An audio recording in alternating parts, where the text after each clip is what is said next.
Hello everyone, namaste. My name is Kaushik Chopra. I'll be presenting with Abera and Peranavan. A brief introduction about myself. I'm in fourth year university at the University of Ottawa studying accounting. Also Lakshmi Chopra's son, so very excited to present today.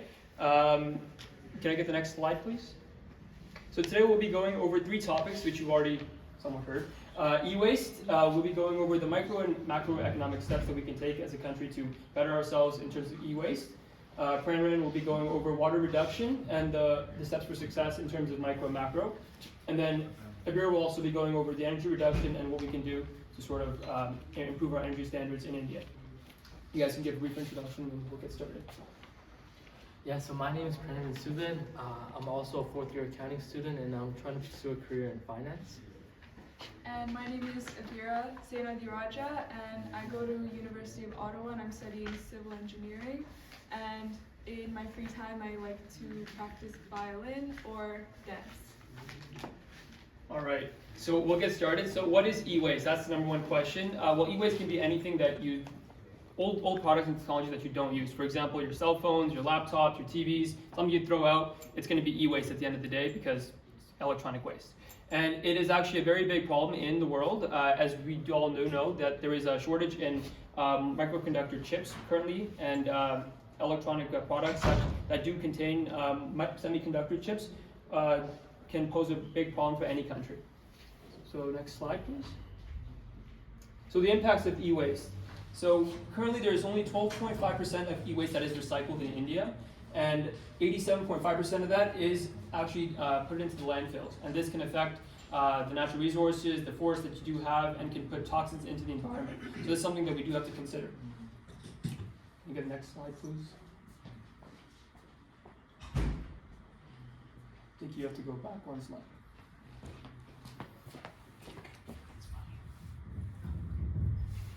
Next. You can just go to the next slide. Okay, there was a slide before this, but I guess we can't see it. So this is, what can you do to sort of reduce your e-waste impact? So we'll talk about the microeconomic steps, which means something that individuals do in the country. So yourself, what can you do to help the country reduce their e-waste? So number one, you can reduce your usage. You can repair your electronics, whether it be broken screen, broken laptop. Instead of buying a new one every year, you can go and you can get it repaired at your local shop and to save money, as well as help the environment. Next slide, please. You can also donate and sell your old electronics to your relatives, your friends, your family, people that could use your products, whether they're not as tech savvy as you can pass on their products. For example, if you have the new iPhone and you're planning to get a new one, it might be best to donate your old iPhone to your relatives so that they can use it. Next slide, please. What can you also do? You can recycle electronics, as previously mentioned and heard in other presentations, that recycling electronics can be very beneficial to the environment, as somewhat costly as well, but this can help you make your impact when it comes to the environment and e-waste. Next slide. So now in terms of the government, what can the government do to help you and help the economy as well as the environment? Well, they can implement e-waste regulations such as sort of incentives for individuals and consumers to recycle products, as well as deal with products as it comes to the end of the life. So whether it be an incentive program to promote individuals, such as giving them reimbursements for recycling products or providing them with rebates when it comes to tax season, this could be something that the Indian government can implement to encourage individuals to recycle. Step two. They can also establish an e-waste collection and recycling programs that we do have in Canada as well. So this would help the process of recycling as well as have a structure to the recycling programs that they might be in place. Step three, they can promote e-waste awareness, whether it be to smaller villages or rural communities. They can promote the importance of e-waste and the impact it does have on individuals by promoting the awareness and telling people what the impact can be and how it can actually affect their community environment. And lastly, they can support the informal e-waste and recycling sector. In many nations, e-waste can actually be very harmful and can actually result in the toxins leaking into water sources as well as other natural resources, because this could be very detrimental to small communities. So by providing training, equipment, and safe environments for people to work in, this can actually help reduce their impact and as well as reduce the e-waste potentials for distress. And step 5, the last step that the government can take, it can encourage sustainable product designs. So by not using one-time use plastics and such as other things that are contained in your cell phones that have to get thrown out after first use or if they break, they can make more durable products, they can make things that are cheaper and better for the environment and don't have such a big impact when it comes to recycling. Now I'll pass it on to Peranavan, who will take the next part of the Is it presentation. okay if I present Yeah, without? yeah, yeah, yeah. Oh, yeah. Okay, so as my colleague just mentioned, next I'll be discussing water reduction. But just by a show of hands, how many of you have used water today? Either to drink, to shower, to brush your teeth? I will be very disappointed if your hand is up. The reason I asked you this question is to demonstrate how crucial and essential water is to our daily lives. But unfortunately, in recent times, our water consumption has increased. As a result, it's really important that we as individuals and the government of India take measures in order to kind of try and sustain the resources that we have. Next slide, please. So the first step individuals can take is to fix little faucets and stuff. So I know at my house, we had like a toilet that was leaking for like over a year. And obviously in like the short term, it's not really a big deal, but over time, that leaking toilet will have a detrimental impact on the overall consumption of water. Next slide, please.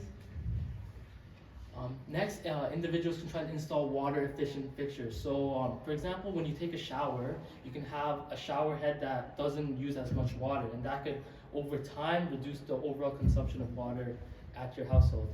Next slide, please. Also, how long just another question, how long do you typically take a shower?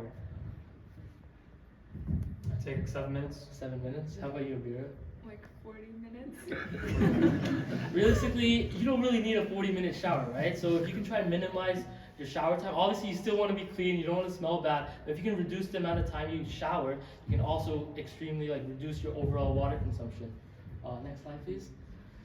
Also, I'm guilty of this for sure. I like to leave the tap off while I'm brushing my teeth, but if you have to use the tap, if you can close the tap while you're brushing your teeth, it's also another measure we can take as individuals to reduce our water consumption. Next slide, please. Just skip this. Yeah, just skip this slide. Okay, next, what are some steps that the Indian government can take in order to reduce the country's consumption of water? Well, the first step would be to conduct a water audit. This would be to assess where the population of India is using water and some measures we can take in order to reduce the overall consumption of water within the nation. The next step we can do is to implement water efficient technologies. There's several measures we can take, especially in agriculture. I feel like that's an area we can really focus on and try and reduce the overall consumption of water within that industry in particular. Next, we can promote water conservation education. I know in elementary school, for me, our teachers taught us how it's important to try and minimize the amount of time we take when we shower, to turn the tap off while we are brushing our teeth, after we brush our teeth, like I just mentioned. So I feel like the government in India can implement more education on why it's important to reduce our water consumption and ways and measures that children can take in order to reduce our overall consumption of water. Next, we can implement water pricing policies. These could be policies to corporations that are wasting water. So if there's a big multinational corporation that consumes a lot of water, they can enforce a pricing policy that will influence them to try and reduce their overall consumption. Next slide. And then we can also monitor the water usage of the nation. So for example, again, with multinational corporations, you can try and monitor how much water they're using in order to have a sense of how much water they're using to build further guidelines into the future. Next, I'll be passing the mic off to my colleague Avira. Okay, so our final topic that we will be discussing today is energy reduction, and that will be covered by myself. As we all know, energy is very crucial in our lives. Even we use it all the time, even just for this presentation we're using energy. And from commuting from school to home, that's energy. Water, even using water is a form of energy. And with the rise of modern innovation, our energy consumption is also increasing. And this means that our natural resources the usage of it is also increasing, which is obviously not good for our environment and our world, so we have to find ways to reduce our energy consumption. So some background information on the topic. If we maximize our energy reduction, there will be many benefits for ourselves and for the environment. Our first one is protecting the environment. So if we,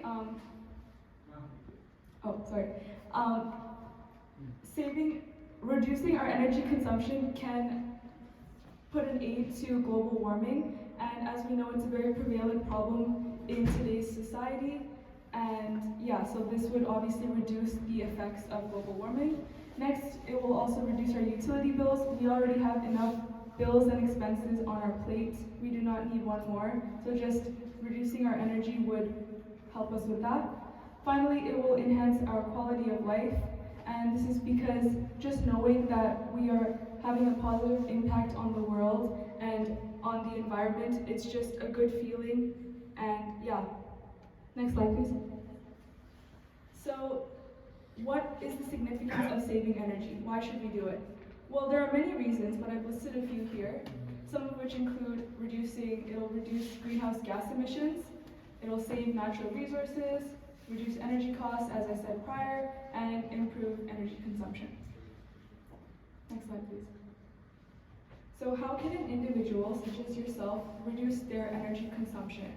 Does anyone have any ways or any measures they take to reduce energy on a day-to-day basis? Oh, last slide, okay. Yes?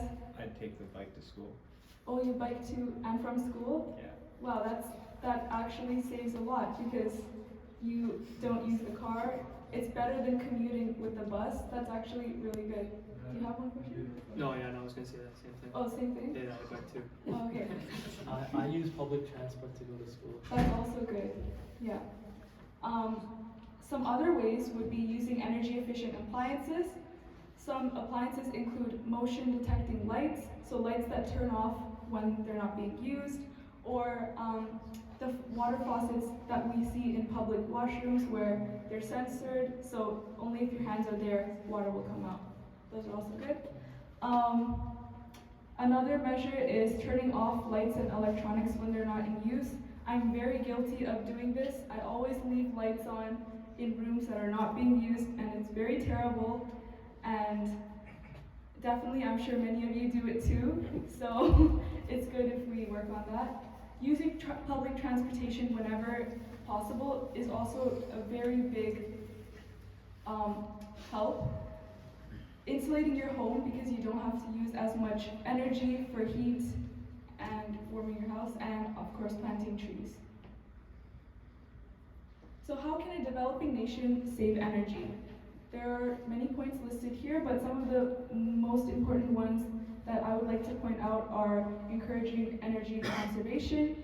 This can be done by the government by showing incentive programs and some subsidies, promoting renewable energy, which can be done by just making it more accessible to the public. I know myself, I don't know that many solar panel companies or wind energy companies, but just like advertising that and showing that they exist would help a lot. And also educating the public, as Peranavan said. I remember in school, we would turn off the lights whenever they're not being used, and for the principal to promote that, he would tell us that if we did it regularly on a daily basis, we'd get pizza at the end of the month. And then we did it. So that was fun. Next slide, please. Yeah.